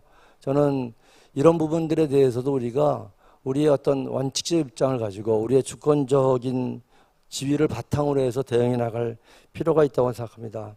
마지막으로 저는 이런 군사적 대응과 외교적인 어떤 그런 고려에 더해서 역시 위협을 감소하기 위한 구체적인 노력이 필요하다고 생각합니다. 박정은 처장님도 왜 군비 경쟁으로 계속 갔느냐 이런 말씀하셨는데 실제로 남북 간에 9.19 군사합의에서 군사적 신뢰 구축과 일부 군비 제한, 이른바 운용적 군비 통제에 관한 합의가 만들어지고 지금까지 이행되고 있습니다만 그것을 넘어서는 군비 감축이나 무장 해제에 관한 합의가 만들어진 적은 없습니다. 그리고 남북을 포함해서 주변 어떤 국가들도 실제로 먼저 선도적으로 무장 해제를 하지 않고 있습니다. 이런 상황에서 우리가 실제로 현실적으로 가능한 방법은 위협을 감수하기 위해서 신뢰를 구축하고 그리고 군비의 운영을 제한하는 것밖에 방법이 사실 없습니다. 이런 것들이 축적되게 되면 결국은 이 같은 군비 통제 경험이 나중에는 군축으로 까지 갈 수 있겠죠. 그러니까 먼저 하자 그러는데 외교적인 노력에 더해서 또 군사적인 대응에 더해서 우리가 먼저 무장 해제를 할 수 없는 그런 상황들을 함께 고려해야 된다고 생각합니다. 예, 마치겠습니다. 예, 고맙습니다. 이성환 차장님.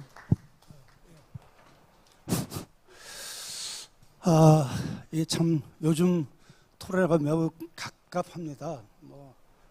사실 할 얘기는 별로 많지 않고 그런데 일단 제가 최근에 지방을 다니면서 이렇게 몇 자리에 통일부도 같이 있었는데, 그러니까 보통의 시민들이 도대체 남북 관계가 왜 이렇게 안 좋냐고 이렇게 질문하니까 이 정부와 아주 밀착돼 있거나 또는 그런 이 분들이 설명이 뭐냐면 우리 정부는 열심히 노력하고 있는데 북한이 전혀 호응을 하지 않아서 지금 남북 관계가 이제 이렇다 이렇게 얘기를 답변을 하더라고요. 그게 사실 말도 안 되는 얘기인데 답변이라는 게 그러니까 실제로 이 정부가 취하고 있는 기본적인 태도는 남북 관계와 관련해서 북을 다루는 정책과 관련해서 일종의 강경 정책을 쓴다라는 차원에서 지금 대북 정책을 추진하고 있는 수준이 아닌 거죠. 그러니까 기본적으로 제가 볼 때는 전략적으로 어쨌든 남북 간의 적대 시스템을 전반적으로 부활시키고 있는 선택을 지금 한 것이고, 그러니까 그런 점에서 사실은 이 한국 전쟁 이후에 강화돼 왔던 우리나라의 우리 김종대 교수께서 얘기했던 안보국가 시스템이라고 하는 것이 지난 민주정부를 거치면서 많이 완화되었는데, 이런 완화되고 이완된 안보국가 시스템을 기본적으로 지금 다시 재편하고 강화하려고 하고 있는 것이고, 기본적으로 어쨌든 한국 사회에서 어쨌든 냉전적인 적대에 기반한 시스템들을 전반적으로 부활시키고 있는 전략 위에서 지금 여러 가지 정책을 작동시키고 있는 거기 때문에 대북 정책 차원에서 지금 이 문제를 처리하고 있는 게 아니다라는 것이 일단 우리가 확인해야 될 지점의 하나인 것 같고요. 그리고 두 번째는 어쨌든 이런 상황을 북한도 매우 편하게 생각하고 있다는 거죠. 그러니까 기본적으로 국방력 강화를 통해서 힘을 부단하게 기르고 그것을 통해서 이 북한 스스로 현상 변경을 추진하려고 하는 것이 북한이 얘기하는 이 정면 돌파의 기본적인 개념이기 때문에 그런 측면에서 사실 현재의 이런 남북 간의 적대적이고 그리고 또 이 미중 간의 신냉전 기운들이 이렇게 확대되고 있는 이런 상황이 지금 북한한테 별로 불편하지 않은 상황이기 때문에 북한도 이런 현상을 변경하는데 지금 적극적으로 나서지 않고 오히려 훨씬 더 강화시키고 촉진시키는 데 기여를 하고 있는 게 현재 상황이고, 그러니까 그런 상황에서 어쨌든 신냉전의 기운들이 확산되면서 젊은 층에게 이 북한 또는 중국에 대한 비호감도가 거의 80% 가까이 되는 이런 상황들이 발생하면서, 아니 사실 이런 상황에서 이 미중이 이렇게 섰는데 우리가 확실하게 어느 한편에 서야 되는 거지 어떻게 해야 돼라고 하는 이런 비관적인 이게 비관적 현실주의라고 표현해야 되나, 하여튼 이런 것들이 지금 횡행하면서, 그러니까 전반적으로 어쨌든 이 무슨 미중 간의 균형, 또 우리가 이 경제적 실리를 위해서도 중국을 여러 가지로 고려해야 된다는 얘기를 하게 되면 굉장히 진부하게 느껴지고 어느 시대에 저런 얘기를 하고 있냐처럼 이제 들리게 되는 시대에 지금 우리가 있게 됐다는 거죠. 그런데 문제의 핵심은 현재와 같은 이 상황의 신냉전 상황들이 실제로 지속 가능하고 이게 앞으로 어떻게 될 거냐라고 하는 부분에 대해서 오늘 두 분의 발제자들의 얘기는 사실 매우 불안정하다는 거거든요. 그러니까 실제 과거 냉전은 사실은 소련의 영향력이 군사적으로 30% 전 세계 혹은 뭐 경제적으로 20%밖에 안 되는데 미국이 전략적으로 어쨌든 그 효율적인 이 봉쇄 전략을 추진하기 위해서 NSC-68 뭐 이런 거를 만들어서 어쨌든 이 냉전 전략을 취한 거거든요.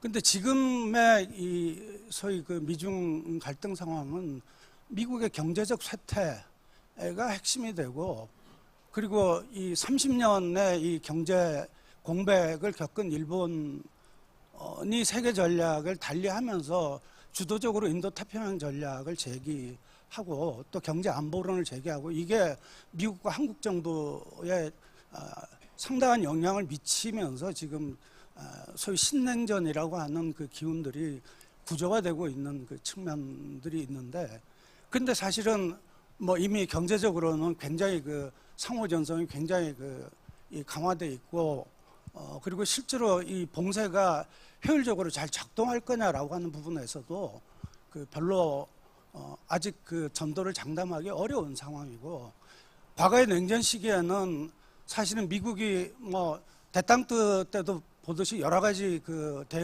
대책을 세워놓고 적당히 상황에 맞게 그 중에 하나로 이렇게 가는 시기였는데, 지금 그 한국 정부가 워낙 강경한 입장을 나오니까 미국이 그 뭐 좀 유연한 태도를 취하려고 하다가도 그냥 가고 그랬던 거거든요. 근데 지금은 사실은 한국이 그 이 장기판에 졸리어서 강대국 중심의 미국의 이 기본적인 어쨌든 그 세계 전략 구도 하고는 상당히 다른 상황이 지금 한국이 빠져 있고, 그렇기 때문에 한국이 어떤 선택을 하냐, 또는 인도태평양 전략과 연관된 여러 국가들이 어떤 선택을 하느냐에 따라서 현재 신냉전은 이것이 지속될 것인지에 대해서 굉장히 불안정한 상황에 빠져 있다는 거죠. 그러니까 그런 점에서 사실은 지금 신냉전 구도를 확정시키고 그 여러 가지 상황들이 그런 점에서 우리가 이 비관적으로 어쩔 수 없이 한편에 서야 된다라고 하는 그 분위기가 확산되는 것 자체가 사실 우리가 지금 정확하게 여러 상황을 그 파악해서 판단해 볼 필요가 있고, 과거 냉전과 다르게 우리가 어떻게 하냐에 따라서 세계 질서의 상황들, 또 미국의 정책이나 이런 부분들이 여러 가지로 변화될 가능성들이 상당히 이 높아져 있는 시대에 우리가 살고 있다라고 하는 점들에 대해서 우리가 확인할 필요가 있다라고 하는 점인 것 같습니다. 그리고 그 점이 어쨌든 지금 현실의 답답함, 그리고 비관적 현실주의 이런 것들의 횡행 속에서 우리가 어쨌든 그 가장 이렇게 좀 눈여겨 지켜보면서 판단해야 될 지점, 그런 것들이 아닐까 이런 그 생각이 들고, 또 그렇기 때문에 그 지금 상황에서 사실은 우리가 상황을 바꿔 나가기 위해서 제일 큰 거 간단하죠. 안보국가의 틀을 그 완전히 부활시키고 재편하고 한반도의 냉전적 시스템을 부활시키려고 하는 그거에 맞서서 그런 권력을 교체하거나 약화시키는 게 최대로 중요한 부분이죠. 그러니까 그 얘기를 피해서 사실 다른 얘기를 한반도 상황과 관련해서 할 수 있는 상황이 전혀 아니다라고 하는 거고요. 그리고 그러니까 그런 그 지점에서 저는 어쨌든 이게 현재 우리가 우려해야 될 상황은 시민운동 전반이 쇠퇴하고 있는 것과 진보 진영이 파편화되고 분열되고 있는 상황이고, 그래서 오히려 우리 사회에 진보 진영의 역량을 극대화하고 최대로 힘을 집중해서 발휘해서 이 국면들을 우리가 진취적으로 극복해 나갈 수 있는 길이 뭔가를 찾아내고 그런 방향으로 분위기를 만들어가는 역할들을 전반적으로 해 나가는 것이 지금 매우 중요한 그 시점과 상황이 아닌가 그렇게 생각합니다. 좀 예, 고맙습니다. 이영선 의원님.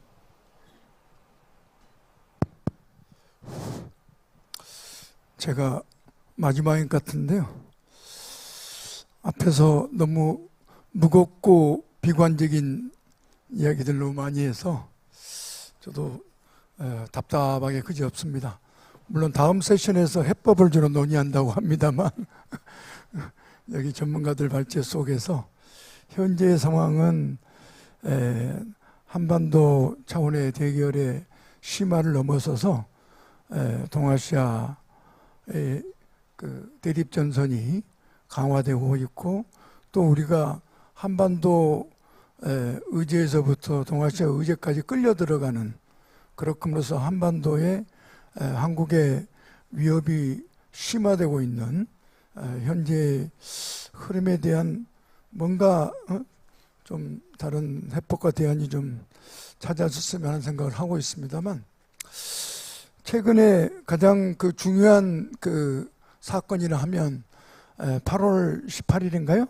그 미국의 캠프 데이비드 선언 합의가 아마도 최근에 그 한반도와 동북아, 동아시아 전체 질서의 재편과 관련된 중요한 아마 사건인 것 같습니다. 그런데 아이러니하게도 이런 것을 만들어내는데 가장 중요한 그 조건이랄까 힘은 한국의 동의입니다. 한국이 미국의 오랜 과제였던 저 북핵을 빙자해서 사실상 대중봉쇄, 소위 미중 간의 패권 경쟁 일환으로 대중봉쇄망을 구축하고자 하는 미국의 계획을 수용하는 가장 한국의 동의가 매우 중요한 아마 계기가 된 것 같은데요. 그러므로 해서 안보와 경제, 또 첨단 기술을 이르기까지 경제와 안보의 대중봉쇄망을 구축함으로 해서 동아시아에서 대륙 구도를 심화시키는데 중요한 그 계기를 만들었다 이렇게 보여지는데, 근데 이게 그나마 한미일 준군사동맹 또는 안보협력체로 감에 있어서 제도적 합의까지 못 가는 데는 그나마 한국의 다수 야당의 존재가 역할을 한 것 같습니다. 소위 합의 전날 제이크 설리반인가요? 소위 안보보좌관은 이게 의무적 합의로까지 규정했습니다만, 그게 정작 공약으로 합의될 때는 의무사항이 빠지고 정치적 합의 수준으로 머물렀습니다만, 내용으로 보게 되면 사실상 그 준동맹체의 등장이 이렇게 봐야 될 것 같습니다.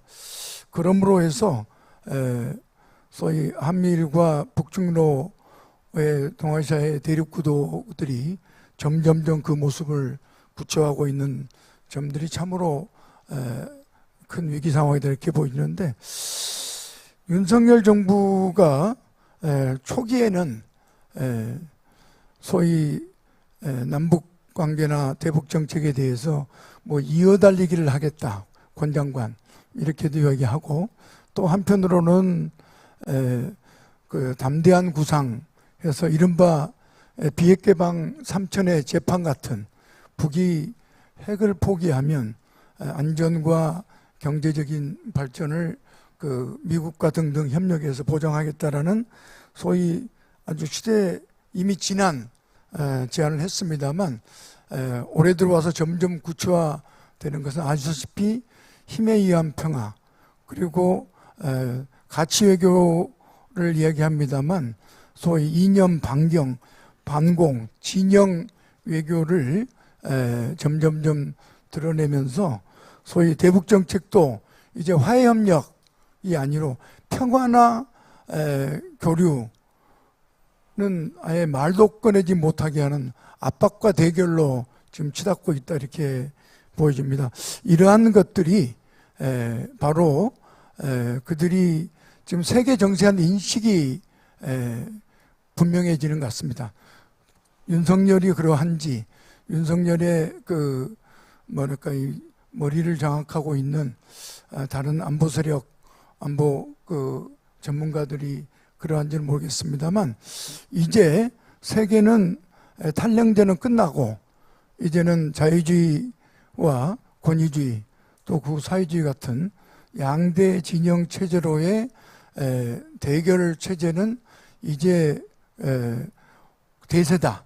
흔들림 없는 대세라는 확실한 인식.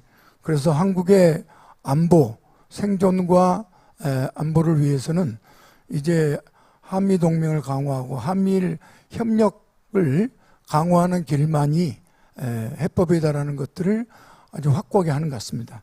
그러한 것들이 이런 대북 정책에 있어서도 압박과 대결로 치닫게 만들고 또 한편으로는 캠프 데이비드 같은 한미일 그 협력을 동맹으로까지 앞서서 주도하는 뭐 이런 그 정책을 취하게 됐다 이렇게 보여지는데 최근 국제회의에서 보이는 그 아세안 플러스 3 또 G20 회의에서 보이는 윤석열 대통령의 태도는 마치 자유주의 세계의 가장 최선봉에 든 전사와 같은 발언들을 지금 하고 있는 이 모습을 보면서 우리가 우리 한반도의 안보 위기들이 점점점 강화되고 있다는 말씀을 우리가 다시 확인하지 않을 수 없다고 보고요. 이것들은 기본적으로 이 문제를 풀어나가는 한반도 평화 문제를 풀어나가는 길은 역시 우리 14 선언의 날이기도 합니다만 14 합의들이 이행되려면 그 자체로 남북 간의 어떻든 그 신뢰와 협력으로서는 이행될 수 없음이 자명합니다. 또한 우리가 18년 판문점 합의를 통해서 14선언을 조금 더 내용적으로 질적으로 구체화했습니다만 역시 이것도 남북 간 합의로는 이행될 수 없는 국제적인 조건들을 갖고 있죠. 즉 싱가포르 선언을 통해서 비핵화, 소위 평화와 안전을 핵과 그 근본적으로 해결하는 이 합의들을 소위 소위 북미 간에 또한 남북 미중 간에 합의를 끌어내지 않고서는 이행이 불가능하도록 국제적인 제재망과 조건들이 악화되고 있는 현실을 감안하면 지금 이런 한반도 평화, 동북아 평화가 냉전으로 치닫고 악화된 것을 막는 길은 역시 다시 소위 하노이 노들에서 멈춰선 지점으로 돌아가도록 우리가 노력하는 것이 역시 해법이 아닌가 이렇게 생각을 하고요. 그 힘은 아까 캠프 데이비드 합의가 조약 수준의 제도적 합의에 이르지를 못하고 정치적 합의 수준에 머무르는 데는 역시 한국의 그 정치 지형이 영향을 미쳤듯이 내년 총선과 대선 그리고 한편으로는 미 대선도 아마 이런 문제에 대해서는 상당히 중요한 변수로 작용할 수 있을 것이다 이렇게 생각합니다. 그래서 이 부분에 대해서는 우리 정부에 대해서도 이런 대결적 자세를 막기 위한 우리의 그 정책적 노력도 필요할 것 같고요. 또 한편으로는 미국 정부가 사실상 소위 북미 평화 협상을 방치하고 있고 사실상 무시하고 있는 이러한 그 정책을 바꾸도록 압박하고 노력하는 이러한 그 힘들을 우리가 국내적으로 확보하는 것 이게 가장 아마 중요한 것이 아닌가 이렇게 생각을 합니다. 어떻든 이런 냉전적 대결 구조가 한반도와 동아시아에서 강화되고 있지만 이것이 바로 계속 심화 일변도로 가고 또한 안보국가로 국내의 제도와 체제가 강화될 것이 이렇게 저희들이 단언하고 할 수는 없지 않겠나. 이것을 극복하는 노력, 우리의 의지들이 매우 중요한 시기이기도 하다. 이런 생각을 하면서 마치도록 하겠습니다. 예. 예, 고맙습니다. 김종대 의원님한 뭐 3, 4분 정도. 예, 제가 일어서야 될 것 같아서 먼저 말씀드리겠습니다. 일단은 국가가 생존하고 번영하고 또 그 생활권을 넓혀가는 어떤 그 확장의 본성이 있다고 저는 생각을 하는데, 윤석열 정부에서는 축소지향형, 내부지향형으로 빠르게 변모하고 있거든요. 저는 이것이 이제 우리에게 있어가지고 생활권의 축소, 더 나아가가지고 한국 외교 공간의 어떤 그 급격한 어떤 외교 자산의 유실로 이어지는 상황을 어떻게 막고 다시 우리가 그 지난 30년간 번영의 터전을 마련했던 그 길을 회복해 나가느냐. 그러니까 안보 국가에서 회복 국가로의 전환이 진보의 의제가 돼야 된다고 생각을 합니다. 확장 억제력이 중요한 게 아니라 평화 억제력이 중요한 거다. 평화가 억제력이다. 아무리 이 정부가 확장 억제력을 통해 가지고 북한의 핵을 억제하고 단념시키겠다는 안보 정책을 내세우고 있습니다. 그게 이제 힘에 의한 평화인데 결과는 어땠냐? 오히려 북한 핵은 더 고도화되고 있고 억제되는 것이 아니라 단념하는 것이 아니라 더 실존적 위협으로 빠르게 변하는데, 윤석열 정부 5년이 북한 핵이 고도화되는데 가장 결정적 시점이라고 저는 보고 있습니다. 억제되지도 않고 단념되지도 않았다.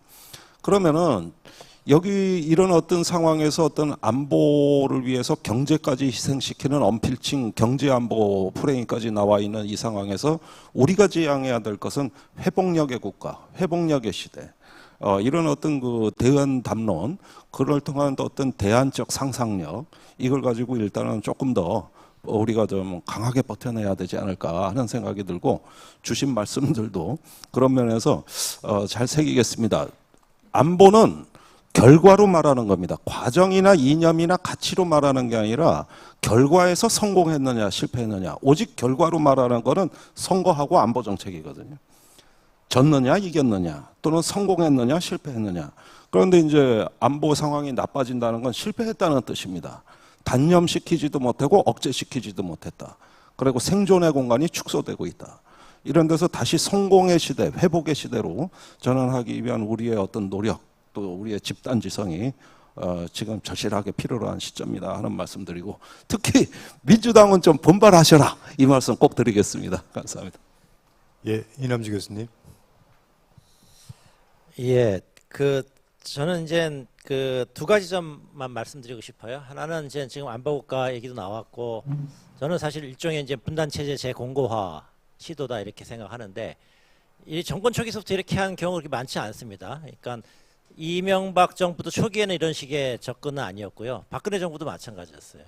처음서부터 막 이런 식으로 나가는 거는 상당히 외회적인데, 그 상황 자체는 저는 촛불혁명 이후에 보수의 한국 사회에 대한 인식이 반영되어 있다고 생각합니다.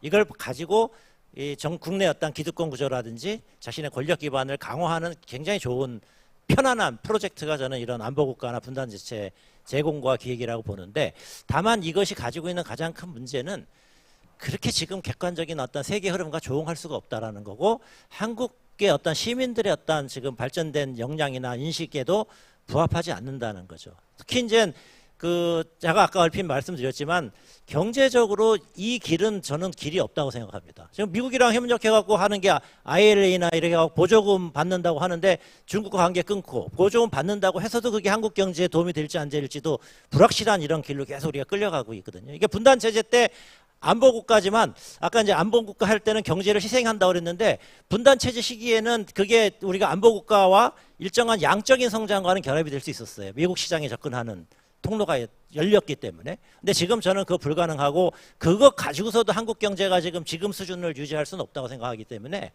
우리가 이제 글로벌로 행위자가 돼갖고 경제적으로 이 정도 어떤 성장이나 발전을 뒷받침 받은 거 아닙니까? 근데 이 길은 저는 길이 아닐 거다고 하고 오래 갈 수가 없다라는 게 제 생각입니다. 다만 그 과정이 굉장히 어려운 문제들이 많이 생기겠죠. 여러 가지 불안한 요소도 있고 돌발적인 상황도 벌어질 수 있고.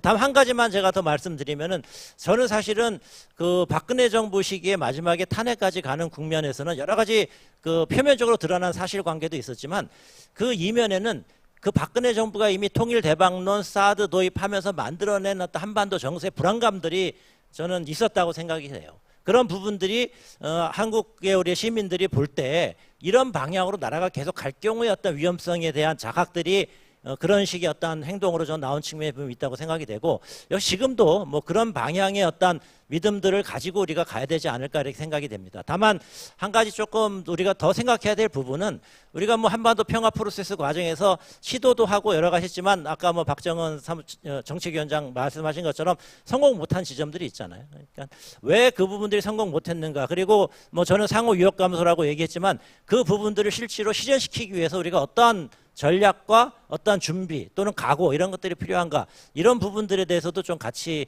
공부를 계속 하고 준비를 해야 되지 않을까 이렇게 생각이 됩니다. 예.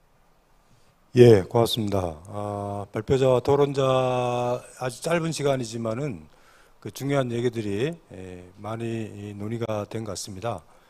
제가 요약해 보면은 한 3가지 정도가 되지 않을까 싶습니다. 첫째는 매우 우려할 만한 상황이다 하는 거죠.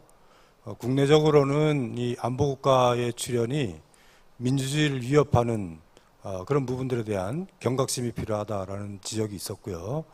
남북관계 차원에서는 이 그야말로 호전적인 적대 체제가 구조화되고 있고, 또 거기에 비해서 위기관리의 필요성이나 위기관리가 작동할 수 있는 가능성이 줄어들고 있다는 점들을 매우 우려할 만하다 하는 것이고, 동북아 지역 차원에서는 군사 분야에서 진영화가 과연 우리의 국익에 부합하냐 하는 문제 제기들이 많았습니다. 두 번째는 그럼에도 불구하고 민주정부에서 추진했던 여러 가지 정책들에 대해서는 냉정한 평가와 성찰이 있어야겠다 하는 지적들도 있었습니다. 오늘 우리가 14 남북 정상회담을 기념해서 하는 세미나인데, 성과는 계승하고 또 미흡한 부분들이 있으면은 보완하고 그런 거를 통해서 좀 더 미래 달라진 상황과 또 미래를 대비해서 대안을 제시를 해야 되지 않을까 하는 생각이 듭니다. 마지막으로는 역시 이러한 그 위기를 보면서 이 실존적 위협으로 다가오고 있는 이 평화, 이 평화를 위한 좀 더 넓은 연대가 필요하지 않을까 하는 생각이 듭니다. 이 평화의 필요성과 또 평화를 지키고자 하는 구체적인 어떤 그 연대들이 좀 더 본격적으로 논의돼야 되지 않을까 하는 생각이 듭니다. 오늘 발표자, 토론자 여러분, 그리고 청중석에서 끝까지 경청해 주신 또 여러분, 그리고 노무현 재단 회원님들을 비롯해서 유튜브를 통해서 끝까지 시청해 주신 모든 분들께 감사드립니다. 이것으로 제2회의를 마치겠습니다. 감사합니다.